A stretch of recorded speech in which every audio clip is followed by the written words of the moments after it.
जय श्री कृष्णा जी। देखिए, श्रोताओं की मांग पर और मेरी भी हार्दिक इच्छा थी कि आप सभी को गीता जी का पाठ प्रतिदिन सुनाया जाए। अतः हम आज से श्रीमद् भागवत जी गीता जी का पाठ शुरू कर रहे हैं। और उसकी विशेषता यह रहेगी कि जैसा मोक्षदा एकादशी के दिन श्री कृष्ण भगवान ने अपने परम मित्र शिष्य अर्जुन को महाभारत कुरुक्षेत्र में दिया था, बिल्कुल वैसा का वैसा ही आपको संस्कृत में श्लोक सुनाया जाएगा। उसके उपरांत उसका क्या भावार्थ है वह बताया जाएगा। इसी के अनुसार आज हम इसकी प्रस्तावना को समझ लेते हैं। जैसा कि आप सभी को पता है, श्री कृष्ण भगवान की इस गीता जी को 18 अध्यायों में विभाजित किया गया है।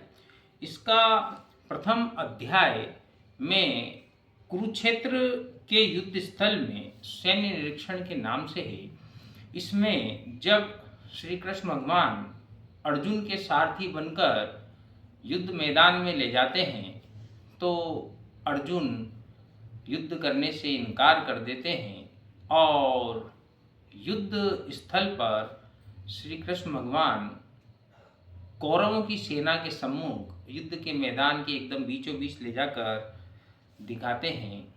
अर्जुन को ढाढ़स बनाते हैं।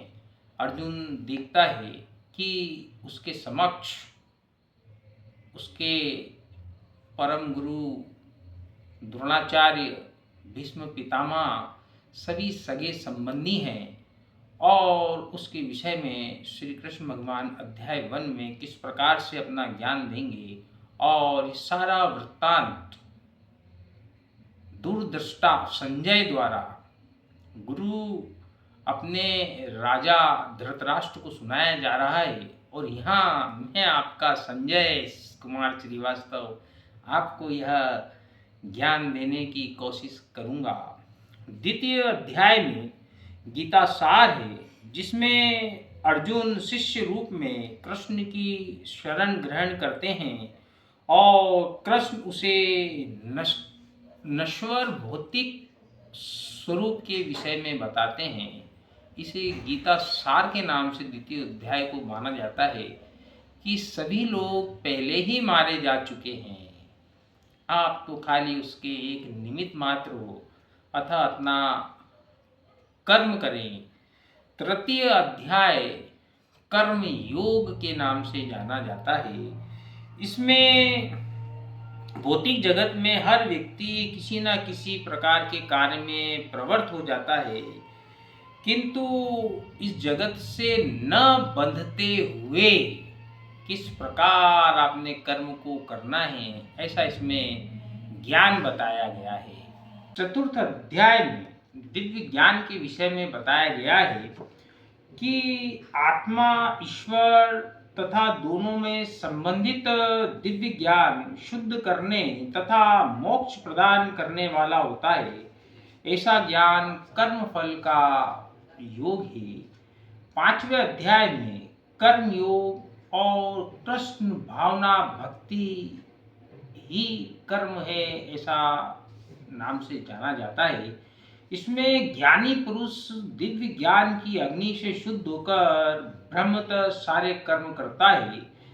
किसी अंतर में उन कर्मों के फल का परित्याग करता हुआ शांति, विरक्ति, सहिष्णुता, आध्यात्मिक दृष्टि तथा आनंद की प्राप्ति करता है। इस पांचवें अध्याय में बताया गया है। छठा अध्याय ध्यान योग है। इसमें अष्टांग योग मन तथा इंद्रियों को नियंत्रित करने के विषय में बताया गया है कि ध्यान को परमात्मा पर केंद्रित करते हुए इस विधि को करने से कैसे समाधि होती है।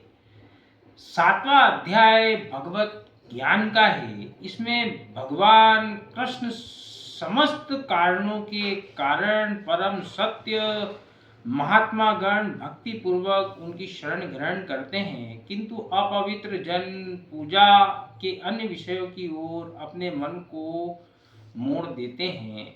अतः 7वें अध्याय में दिव्य ज्ञान भी दिया गया है। 7वें अध्याय को हर व्यक्ति को अमावस तिथि के दिन पढ़ना चाहिए और अपने पितरों के निमित्त इसको तर्पित करने का विधान है, जिससे पितरों को मुक्ति होती है। 8वां अध्याय भगवत प्राप्ति का है। इसमें बताया गया है कि भक्ति पूर्वक भगवान कृष्ण का आजीवन स्मरण करते रहना चाहिए और मुख्यतः मृत्यु के समय यदि श्री कृष्ण भगवान का नाम वासुदेव वासुदेव, हे कृष्ण, हे यादव, हे सखेती इस प्रकार का जप किया जाए तो श्री कृष्ण के धाम में हमें शरण मिलती है। 9वां अध्याय में परम गुह्य ज्ञान बताया गया है कि भगवान श्री कृष्ण परमेश्वर हैं और पूज्य हैं। भक्ति के माध्यम से जीव उनके शाश्वत संबद्ध शुद्ध भक्ति को जागृत करते हुए मनुष्य कृष्ण के धाम को वापस जा सकता है। 10वां अध्याय में श्री कृष्ण भगवान का ऐश्वर्य का बखान किया गया है कि श्री कृष्ण ही समस्त ऐश्वर्य के स्वामी हैं, धन बल आदि सभी के। 11वां अध्याय में विराट रूप का प्रदर्शन किया गया है, जिसमें श्री कृष्ण अर्जुन को दिव्य दृष्टि प्रदान करते हुए अपने विराट दर्शन देते हैं। 12वां अध्याय भक्ति योग से संबंधित है। कृष्ण के शुद्ध प्रेम को प्राप्त करने का सबसे सुगम एवं सर्वोच्च साधन भक्ति योग है, ऐसा बताया गया है।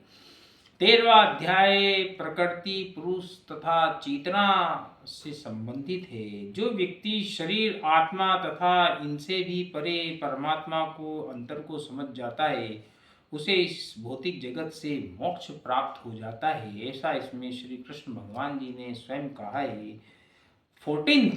14वां अध्याय में प्रकृति के 3 गुण सत्व तम और रजोगुण से के विषय में बताया गया है कि किस प्रकार किस गुण की प्रवृत्ति होनी चाहिए। 15वां अध्याय पुरुषोत्तम योग है। वैदिक ज्ञान, चरम लक्ष्य तथा अपने आप को भौतिक जगत के पास से विलग करना तथा कृष्ण को भगवान मानना। जो श्री कृष्ण के परम स्वरूप को समझ लेता है वह उनकी शरण ग्रहण प्राप्त करने की भक्ति में लग जाता है, उसका कल्याण हो जाता है। 16वां अध्याय देवी तथा असुरी स्वभाव से के नाम से जाना जाता है। शास्त्रों के नियमों का पालन न करने और मनमाने ढंग से जीवन व्यतीत करने वाले तथा असुरी गुणों वाले व्यक्ति अधम योनियों को प्राप्त करते हैं, ऐसा बताया गया है। 17वां अध्याय श्रद्धा के विभाग से संबंधित है कि भौतिक प्रकृति के 3 गुणों से 3 प्रकार की श्रद्धा उत्पन्न होती है। रजोगुण तथा तमोगुण से श्रद्धा पूर्वक किए गए कर्मों को अस्थायी फल प्राप्त होते हैं और जबकि शास्त्र सम्मत विधि से सतोगुण में रहकर संपन्न कर्म हृदय को शुद्ध करते हैं, ये भगवान कृष्ण के प्रति शुद्ध श्रद्धा तथा भक्ति उत्पन्न करने वाले होते हैं। 18वां अध्याय संन्यास से सिद्धि तक श्री कृष्ण वैराग्य का अर्थ और मानवीय चेतना तथा कर्म पर प्रकृति के गुणों का प्रभाव समझाते हैं। मित्रों, 18वां अध्याय में से मेरे कई फॉलोअर्स को जानता हूँ जिनको मैंने 18वें अध्याय को निरंतर करने की सलाह दी और उन्होंने 18वां अध्याय करना प्रारंभ किया। कुछ समय लगे, 3 वर्ष 4 वर्ष। आज की स्थिति उस पूरे परिवार की क्या जबरदस्त थी। उन 4-5 जनों को मैंने इस चीज़ की सलाह दी है और उन्होंने उसको फॉलो किया। प्रतिदिन 18वां अध्याय हिंदी में ही पढ़ा करते थे वो और बहुत ही बेहतरीन स्थिति में इतने शानदार ढंग से सेटल हैं और भगवान की कृपा पूरे उन परिवारों पर निरंतर पड़ती जा रही है। अतः आप सभी लोग से निवेदन है कि आप स्वयं भी श्री कृष्ण की मुखारविंद निकली इस गीता जी के पाठ को सुनिए और अपने जितने भी शुभ चिंतक हैं उनको भी बताइए कि वह इस कृष्ण वाणी को सुने और इस भौतिक जगत में अपने कर्मों को करते हुए वापस कृष्ण धाम की ओर अग्रसर हों और जीवन में सफलताओं को चुने। साथ ही इसकी एक मान्यता ये भी है कि जब हम गीता जी के पाठ को पढ़ते हैं सुनते हैं तो हमारे पितृ लोग बहुत प्रसन्न होते हैं और पितृ भी पितृ योनि से मुक्त होकर श्री कृष्ण लोक में चले जाते हैं और उनका हमें आशीर्वाद होता है। अतः आपको चैनल पसंद आता है तो सब्सक्राइब कीजिए, लाइक कीजिए और शेयर कीजिए। राधे राधे।